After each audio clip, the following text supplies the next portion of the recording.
Thank you, Philadelphia!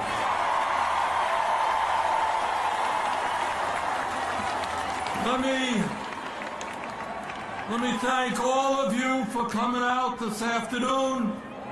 Let me thank Danny Bowder and the Philadelphia AFL-CIO. And let me thank all those who have spoken and will be speaking in a few moments. Brothers and sisters, what we are celebrating today in May Day is, in a sense, a sacred holiday. And all over our country, workers are coming out demanding justice, and all over the world, in dozens of countries, workers are standing up to oligarchy and demanding a world in which all people have a decent standard of living.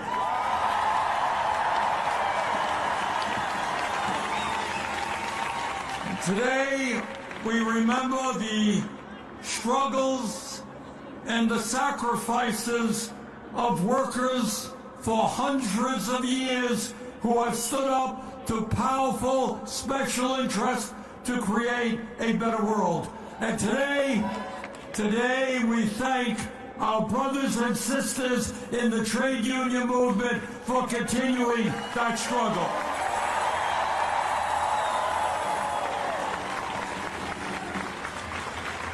May Day, as you know, was established way back in 1886. And workers then stood up to their very powerful bosses and said, you know what, we don't want to be slaves. We don't want to work 60, 70 hours a week. We want an 8-hour day.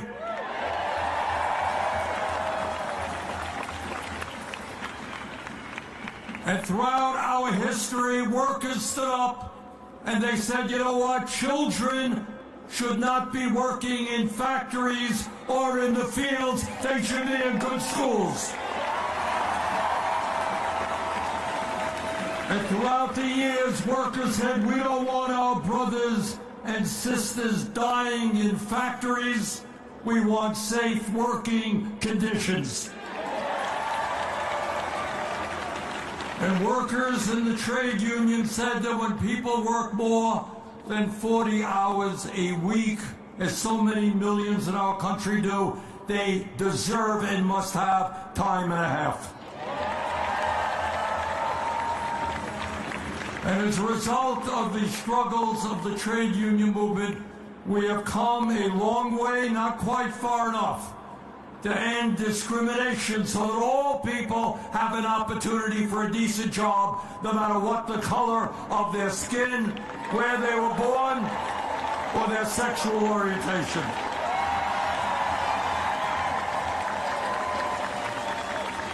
And when we think about history, I want you all to remember the fact that we have a social security system today which guarantees benefits to our older people and disabled did not happen by accident. The trade union movement made it happen.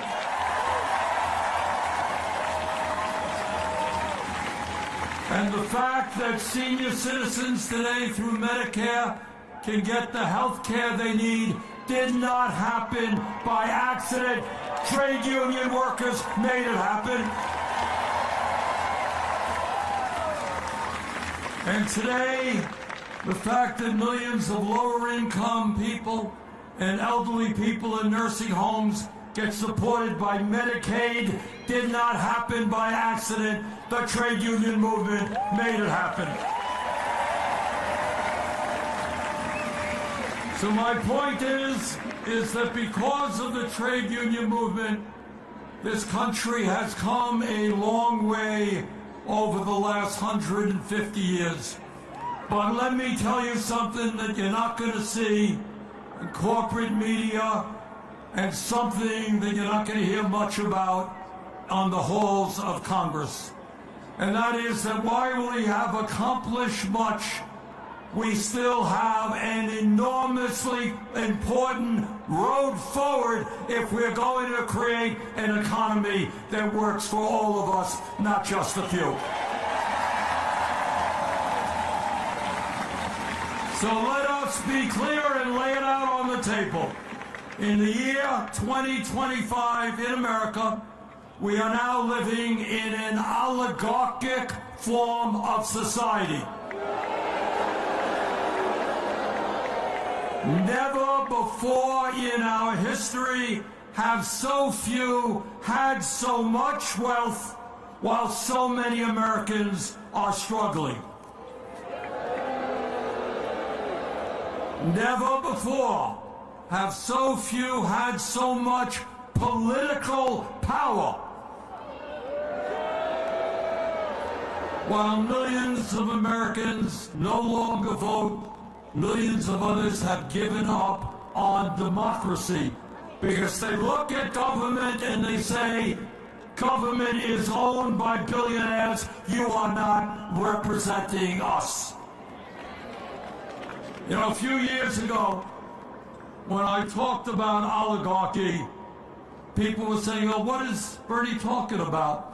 Well, Donald Trump has made it very clear what we are talking about when we talk about oligarchy.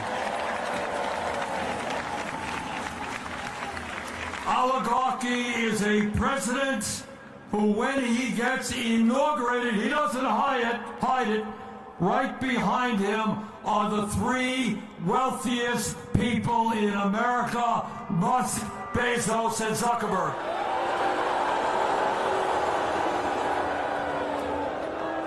And right behind them are 13 other billionaires who he has appointed to head major government agencies. I think all of us remember that when Abraham Lincoln was in Gettysburg, right here in Pennsylvania, and he looked out at a battlefield where a few days before 20,000 Union soldiers had died or been wounded. And he looked out and he said, our vision for the future of America is a government of the people, by the people, and for the people.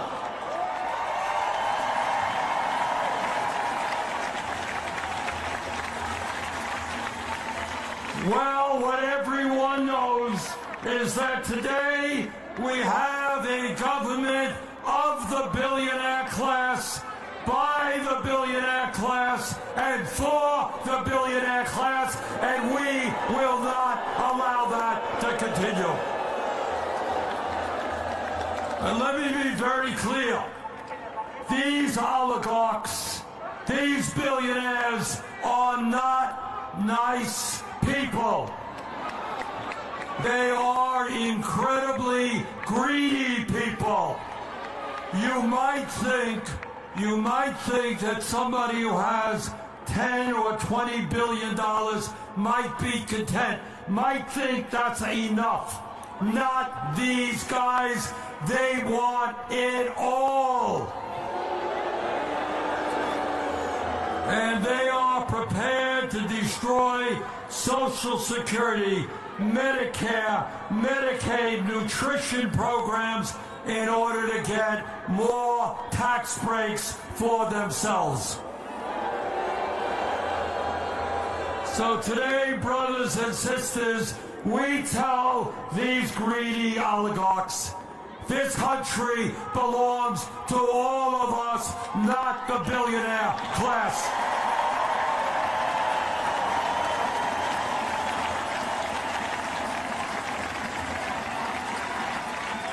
And let me tell you what else that is going on in our country today. Today, in the richest country in the history of the world, 60% of our people are living paycheck to paycheck. I grew up in a family that lived paycheck to paycheck. Many of you are living paycheck to paycheck. Millions of people should not and will not live paycheck to paycheck in the richest country in the history of the world. Today in America, one man, Elon Musk, owns more wealth than the bottom 52% of American households. Today in America, working class people live 7 years shorter lives than the rich. Today in America, the top 1% now owns more wealth than the bottom 93%. And CEOs make 350 times more than the average worker. And here is something that we don't talk about enough, and it tells us why the American people are furious. Today, the average worker in America, despite a huge explosion in technology and worker productivity, that average worker is earning less money per week in inflation accounted for dollars than he or she did 52 years ago. So it's not hard to understand what's happened. Over the last 50 years, the very richest people in this country have become much richer, while 800,000 people today sleep out on the street and the average worker struggles. So let me tell you something. I have gone all over this country, as some of you may know.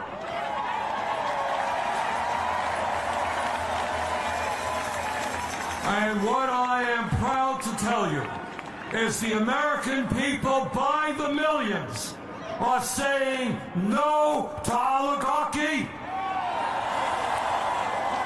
no to Trump's authoritarianism, no to Trump's kleptocracy, and no to tax breaks for billionaires. And I'm here in Pennsylvania to tell any member of the Pennsylvania delegation that if they vote for tax breaks for billionaires and cut Medicaid, nutrition, and education, we are going to throw them out of their jobs.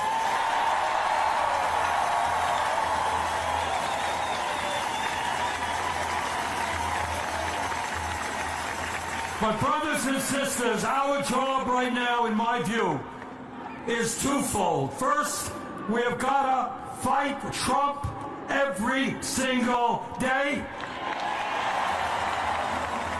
But secondly, we need to have a vision as to where our country goes in the future.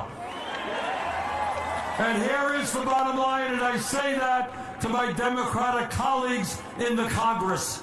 Stop defending the status quo economically.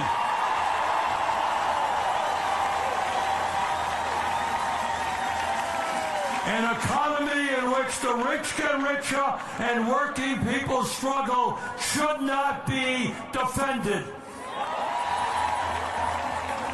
So there are a number of things that we have got to keep our eyes on and understand. Please, you are living in the richest country in the history of the world. It is not a radical idea. It is not utopian to say that every man, woman, and child can and should have a decent standard of living.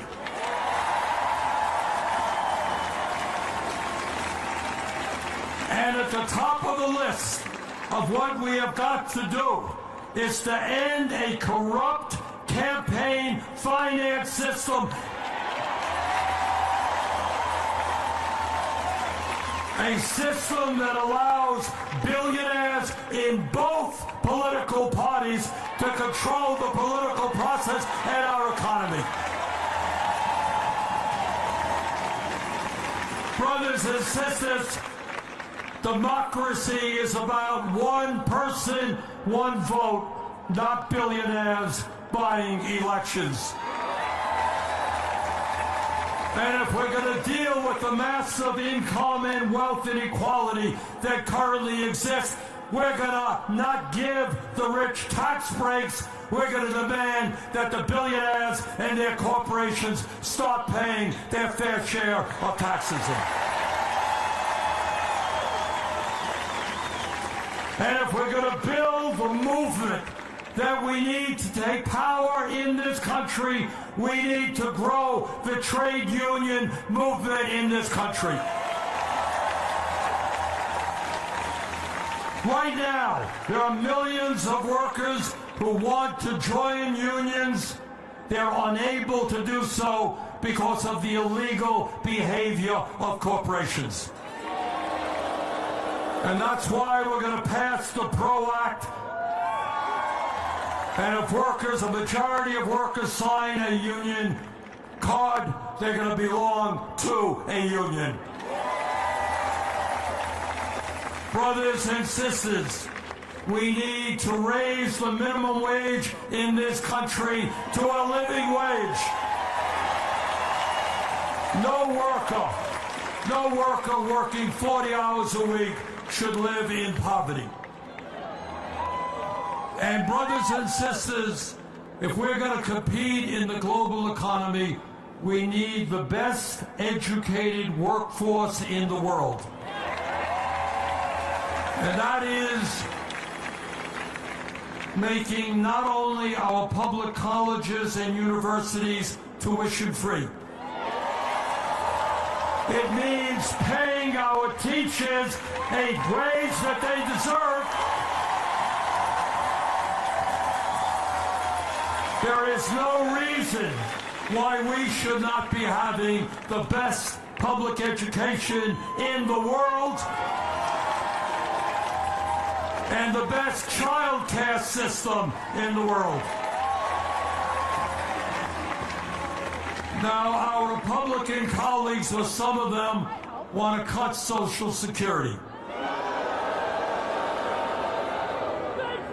22%, if you can believe this, of seniors in this country are trying to get by on $15,000 a year or less. Can't afford to heat their homes, pay for their prescription drugs. We're not going to cut Social Security. Brothers and sisters, together, we're going to expand Social Security benefits by lifting the cap on taxable income. And let me tell you something else. I am old enough to remember something called a defined benefit pension plan. You know what that is? I know it's a radical idea to the younger people. Once upon a time, when workers worked at a decent job, when they retired, they had a strong, defined pension plan. We've got to bring that back. People who work their whole lives should be able to retire with dignity. Brothers and sisters, we are the only major country on earth not to guarantee health care to all as a human right. 85 million are uninsured or underinsured, and we spend twice as much per capita on health care as the people of any other major country. The function of health care is not to make insurance companies and drug companies rich. It's to provide health care to all. Together, we're going to pass Medicare for all, single-payer program.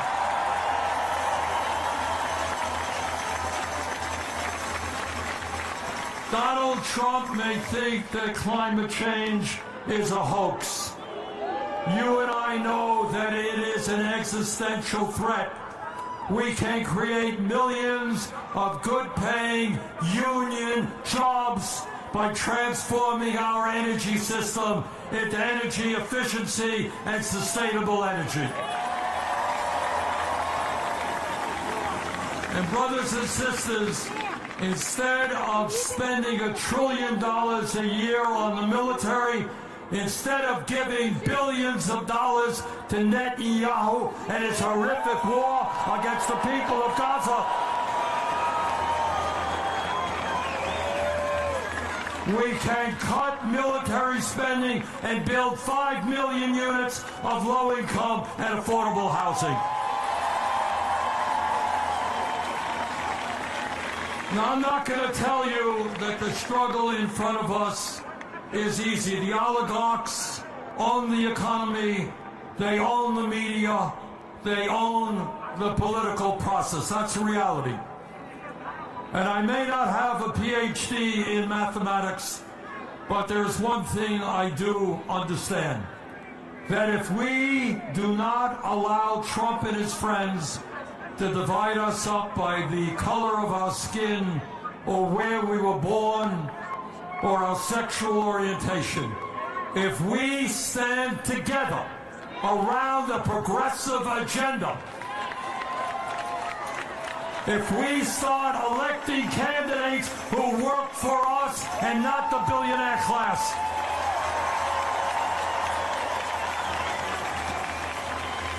if we think big and not small, brothers and sisters, there is nothing we cannot accomplish. Let's go out, let's do it, let's transform the country. Thank you all very much.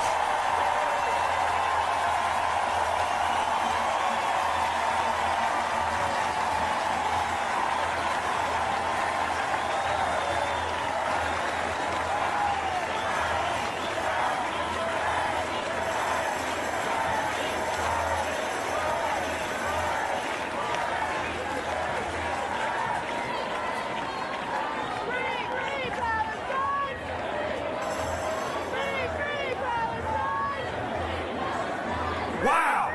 That was electric! Woo! Are you fired up? Let's do some chants when we fight! When we fight! When we fight! There you go. What about, let's see, when workers' rights are under attack, what do we do?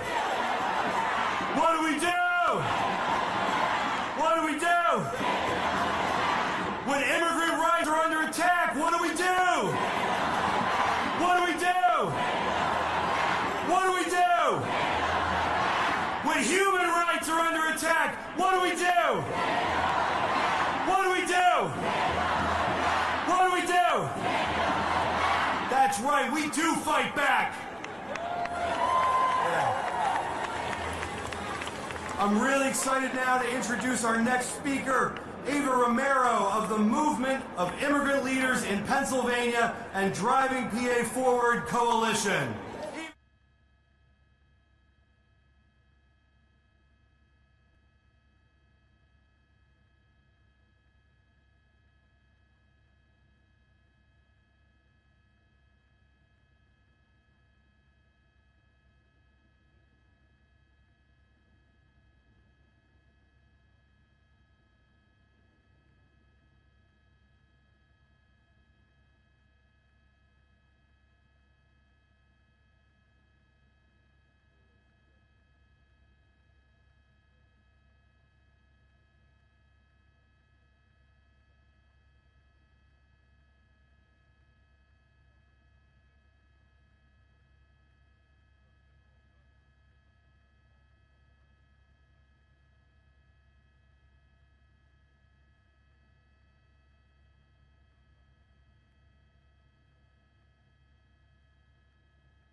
I sure am. Nick, what's up?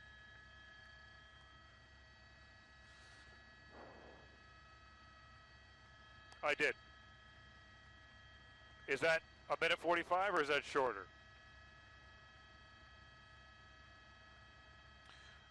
As for my roll cue, by the way, I'm going to start here in the cockpit, and then I'm going to just say, you know, we've been watching since around 3:45. They were waiting to hear from Vermont Senator Bernie Sanders, and then take VO. And I'll say he took to the stage just before 4:30.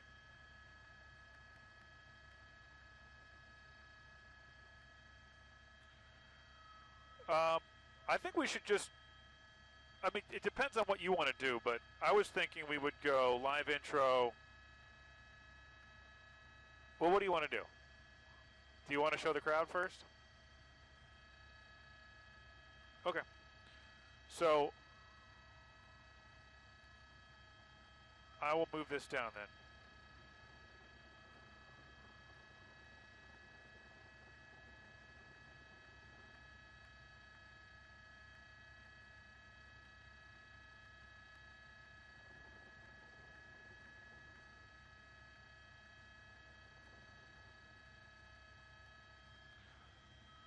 All right, so I'll just kind of call for the video. I'll say when I mentioned, you know, Bernie Sanders took the stage around 4:30. Actually, we have some video from the ground of that. He came to the stage, some cheering. He spoke for about 20 minutes to the crowd about X, Y, and Z. And now the crowd back out here will do that.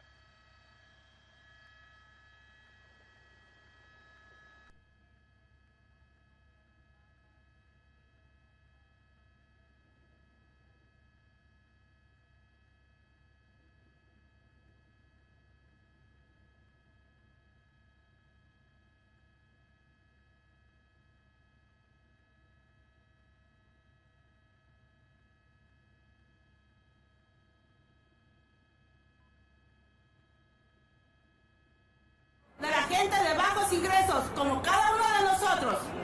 We are asking and demanding that you stop shutting down our hospitals so that we have health care for the poor and the working class like us.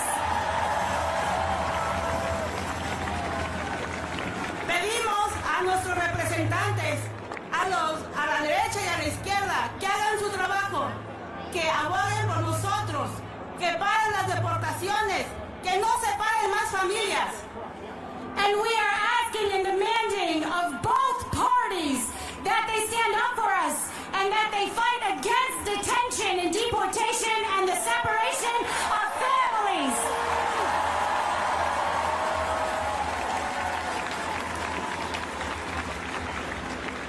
Exigimos protección permanente ahora para cada uno de nuestra familia.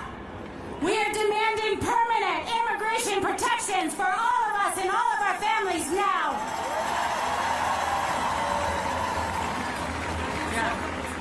Los millonarios no conocen nuestras necesidades. Ellos nunca han tenido la necesidad de ir a formarse a una fila larga para conseguir un poco de comida.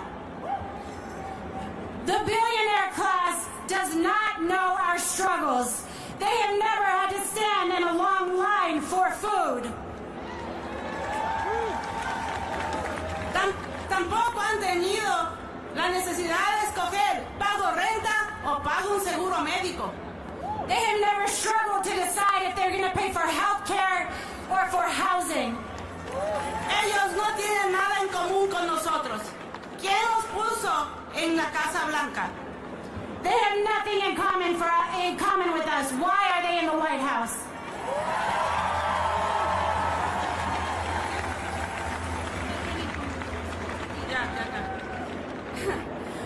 Que nos escuchen claro y fuerte.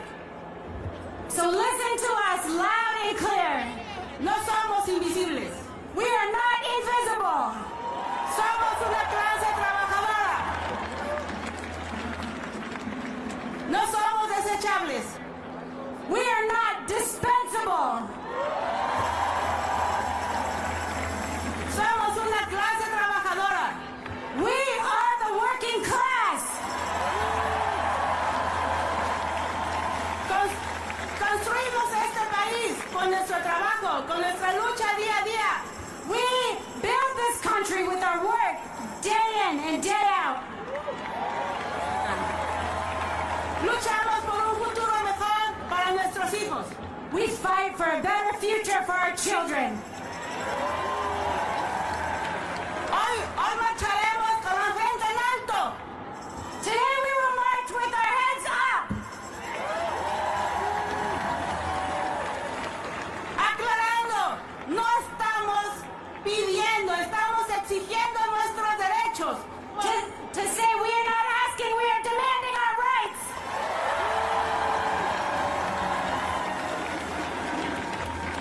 Ya se acabó. Unidos pa'lante. Unidos pa'lante means together, forward together. Thank you. Gracias.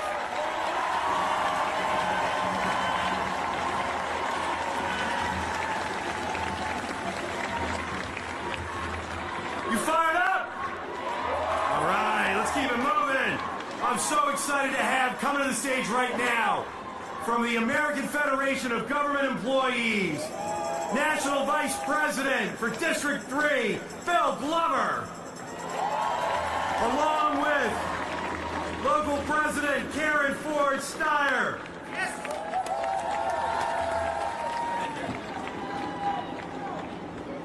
I got one thing to say. You all look good out there. As you were just told, my name is Karen Ford Steyer, and I am with the American Federation of Government Employees, and I am the local president at 1793. I'm proud to be here, and I'm proud to be a federal employee.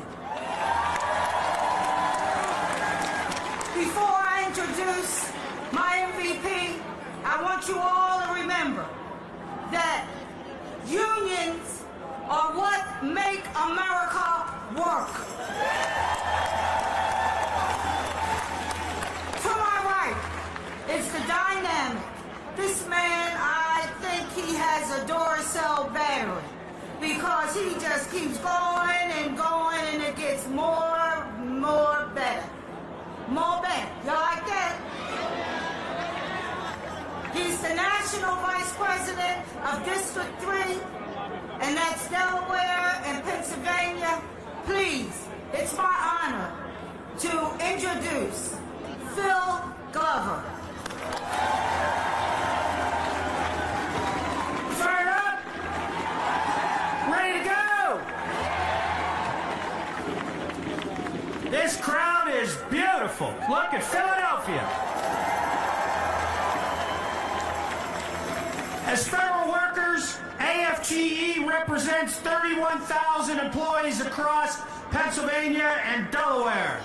Our members work in the Veterans Administration out here at the VA hospital. We do VA benefits out on Wissahickon.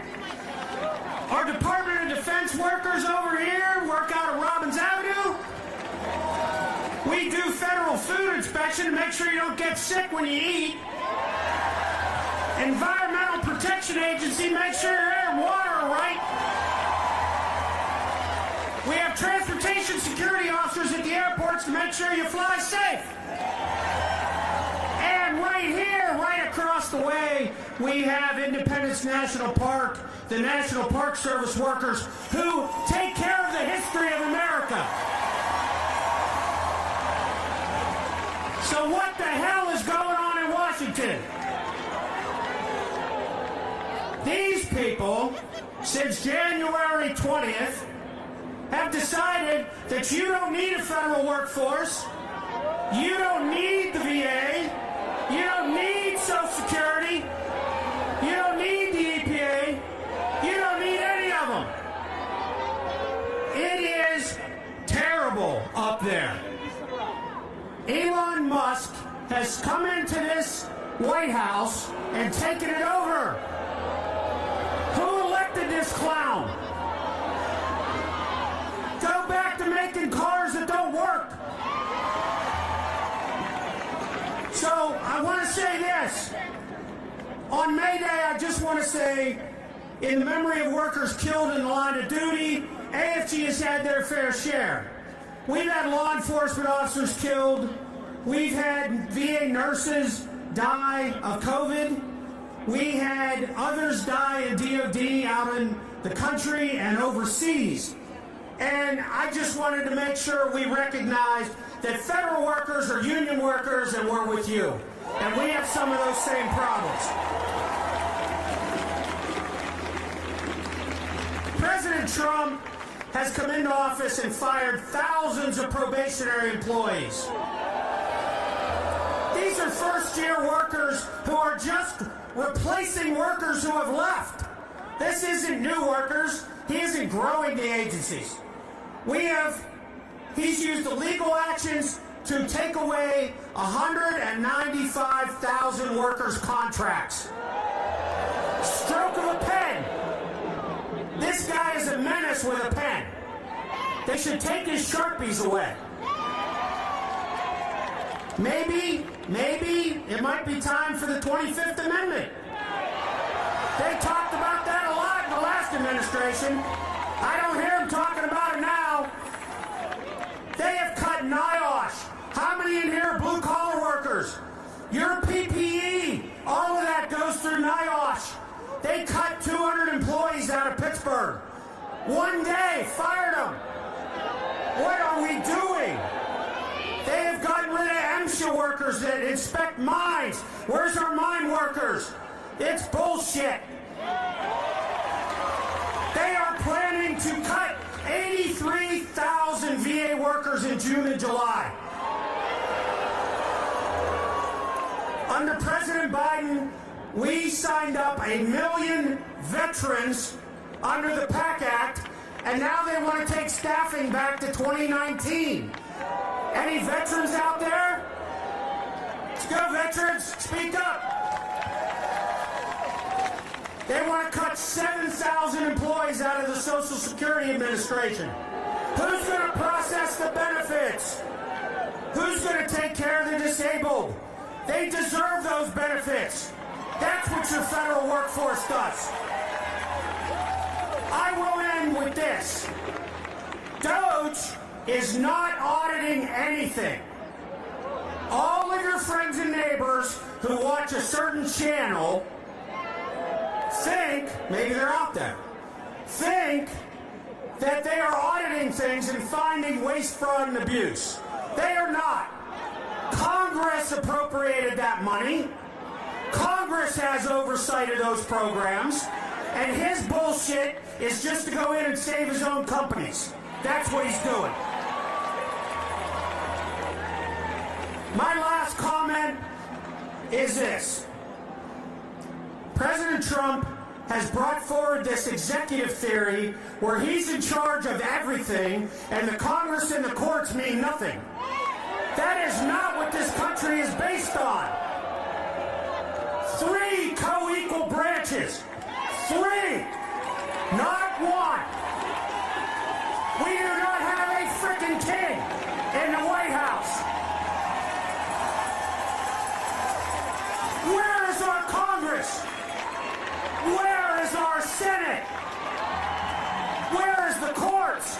Stop this guy now before he ruins this country. As AFGE, we are going to stand and we are going to fight until the end. And we are on the first line of this thing because they are after us first so that they can get to you next. Thank you and have a great rally.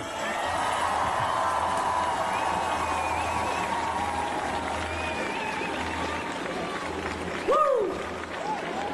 It's exciting. Coming up next, Natasha Oglesby from SEIU 32BJ.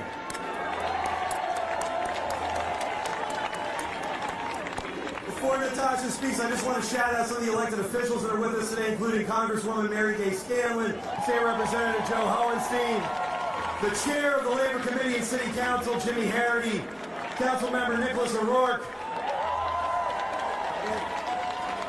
All right, Natasha.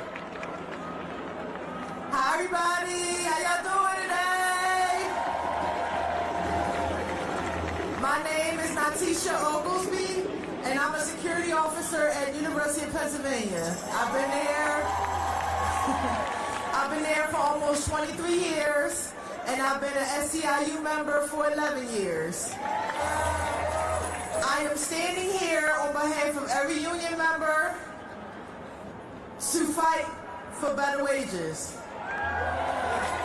We are here because we demand justice and celebrate the power of our workers. We are the foundation of this country, and we will not let Musk and Trump tear our country down with their greed and injustice. They want to keep us down and get rid of labor rights, breaking our unions, and silencing our immigrant workers.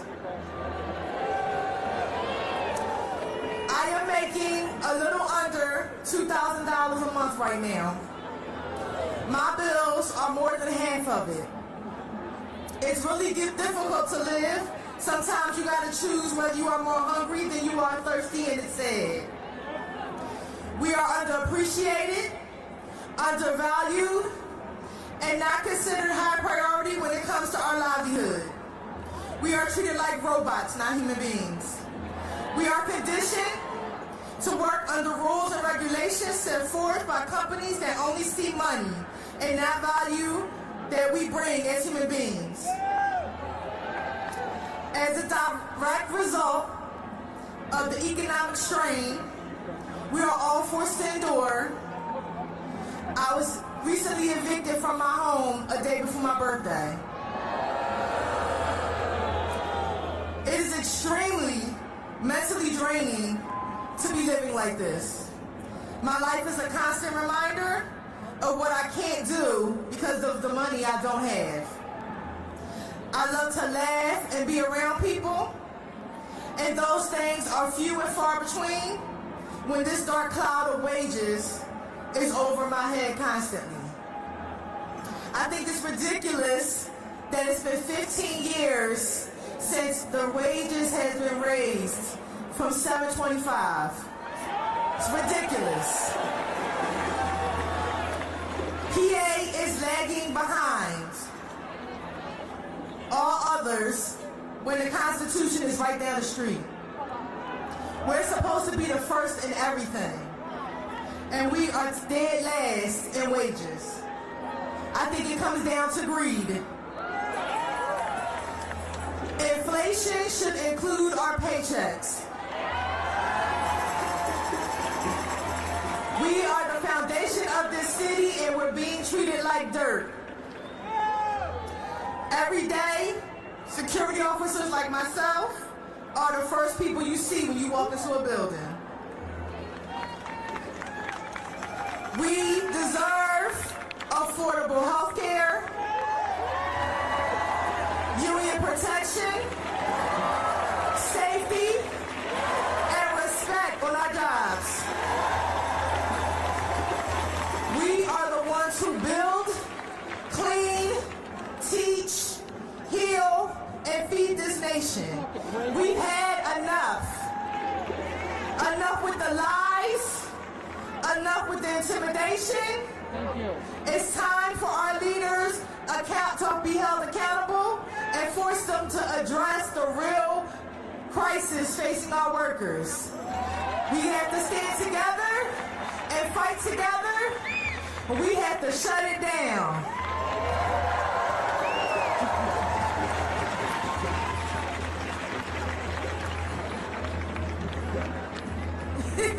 That's it. Thank you.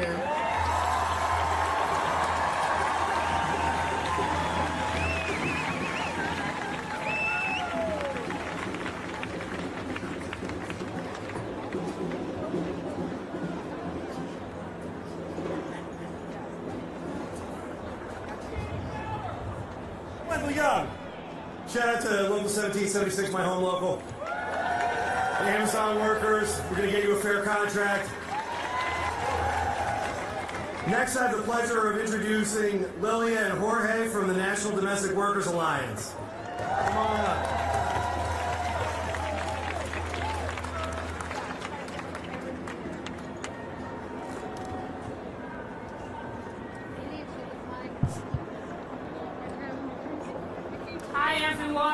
My name is Adriana, and I am going to be Lidia's interpreter. Hola a todos. Mi nombre es Lidia. He vivido en Filadelfia por más de 20 años y soy miembro de la Alianza Nacional de Trabajadores del Hogar. Trabajo limpiando casas junto a mi esposo Jorge.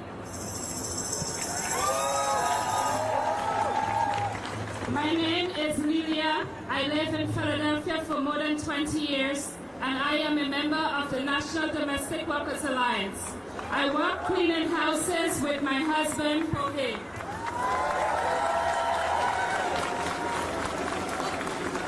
Hoy celebramos el 5º aniversario de nuestra Carta de Derechos para los Trabajadores del Hogar de Filadelfia. Esa ley nos da protección laboral a limpiadores de casas, cuidadores y niñeras por la primera vez, porque hemos estado excluidos de protecciones laborales a nivel federal a causa de la historia de esclavitud en este país.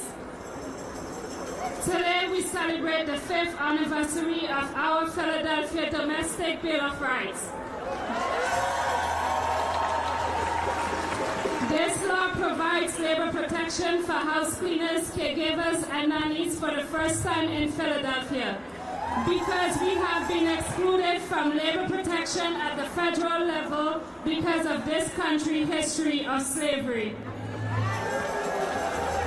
Sin embargo, siguen los abusos. Yo y mi esposo hemos tenido malas experiencias como robo de salario y no tener tiempo para comer o descansar durante la jornada de trabajo. Trabajadores sufren de acoso, amenazas con deportación y represalias cuando defendemos nuestros derechos. Eso es aún más fuerte a causa de los ataques federales contra los trabajadores e inmigrantes. However, abuses continue. My husband and I have had bad experiences such as wage theft and not